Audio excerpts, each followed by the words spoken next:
Hola, soy Fabricio Ruiz de la licenciatura en Derecho de la Universidad Iberoamericana de León. Este es un trabajo para la clase de Derecho Constitucional. Bueno, el día de hoy les hablaremos de algunos conceptos que podemos relacionar con el tema de personalidad y de capacidad jurídica, que son temas que ya hemos estado viendo y a esta altura de la carrera pues creo que ya nos deben de tener claros, ¿no? Pues el primer tema de ellos es la nacionalidad. Básicamente la nacionalidad se refiere a tener un vínculo jurídico con el Estado mexicano, el cual nos otorga derechos pero también nos impone obligaciones.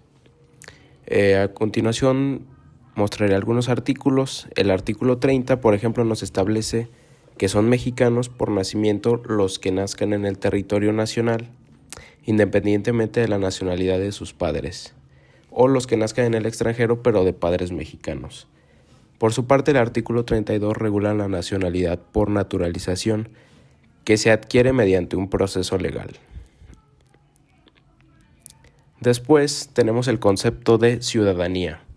La ciudadanía, a mí me gusta relacionarlo con el concepto de capacidad jurídica de ejercicio, el cual en teoría del derecho nos establece que es la capacidad jurídica como tal de una persona que tiene para hacer valer sus derechos, que básicamente ya se le pueden imponer como tal obligaciones por parte del Estado. Por ejemplo, el artículo 34 de la Constitución nos establece que es a la mayoría de edad, igual con el concepto de capacidad jurídica de ejercicio. Igualmente, el artículo 35 nos dice los derechos políticos de los ciudadanos, como el derecho a votar y a ser votado. Finalmente encontramos el término de extranjería, el cual es un estatus legal para las personas que no son ciudadanos mexicanos y que no están tan vinculados legalmente al mismo. Encontramos el artículo 33 que establece que los extranjeros tienen derecho a las mismas garantías individuales que los nacionales, aunque estos no pueden participar en los asuntos políticos del país. Esto mismo se ve reflejado en distintos artículos de otras leyes. Posteriormente, el artículo 11 reconoce el derecho de los extranjeros al libre tránsito, siempre y cuando cumplan los requisitos de inmigración. Después entramos al tema de la división de poderes. Como sabemos, en un estado constitucional, que digamos es el más reciente de las clasificaciones de los estados, en el caso de México encontramos la República, y dentro de los principios de esta República se encuentra la división de poderes. Básicamente, la Constitución divide el poder en tres ramas diferentes: el ejecutivo, el legislativo y el judicial. Esto con un fin de equilibrio y de evitar una concentración, digamos, del poder que quede en pocas manos o en un solo tipo de poder, valga la redundancia.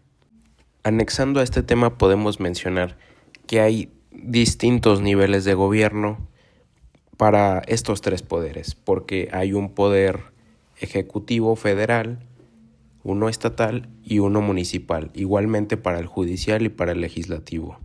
Bueno, el legislativo solo a nivel estatal, porque no hay, digamos, una legislación municipal, solo reglamentos internos. Bueno, como primer tema de esta división de poderes, hablaremos del poder ejecutivo.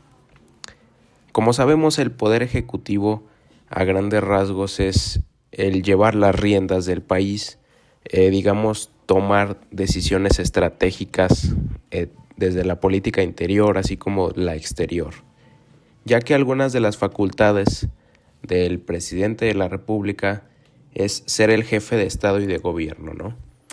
Por ejemplo, últimamente he hecho una investigación del sistema jurídico italiano donde encontramos una república parlamentaria y, bueno, en resumen, el presidente, digamos, es una figura solemne, mientras que el primer ministro, lo que vendría siendo aquí en México el secretario de Gobernación, tendría más poder de facto. En este caso en México no es así, ya que aquí tenemos un sistema presidencialista, lo cual podemos decir que el presidente de la República es el titular del Estado y del gobierno. Algunas de las facultades del presidente las tenemos en el artículo 80 y en el 89. El primero establece que el presidente de la República es el jefe del Estado y del gobierno y que es elegido por votación universal, libre, secreta y directa, así como en los otros tres poderes. Posteriormente, en el segundo artículo, el 89, enumera las facultades y obligaciones del presidente.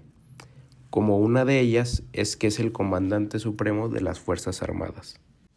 Y finalmente encontramos el tema de los organismos constitucionales autónomos.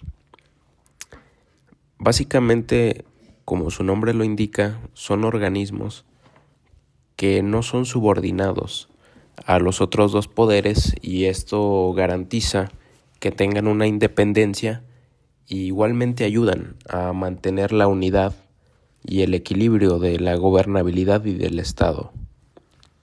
Por ejemplo, en México tenemos el INE. Básicamente, como sabemos, toda nuestra política y todo nuestro Estado básicamente se distingue por ser una democracia.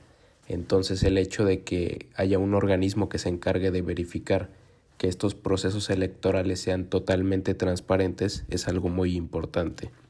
Otro de los organismos fundamentales es la Comisión Nacional de Derechos Humanos, o CNDH, la cual protege y promueve los derechos humanos, investigando quejas y violaciones a estos derechos.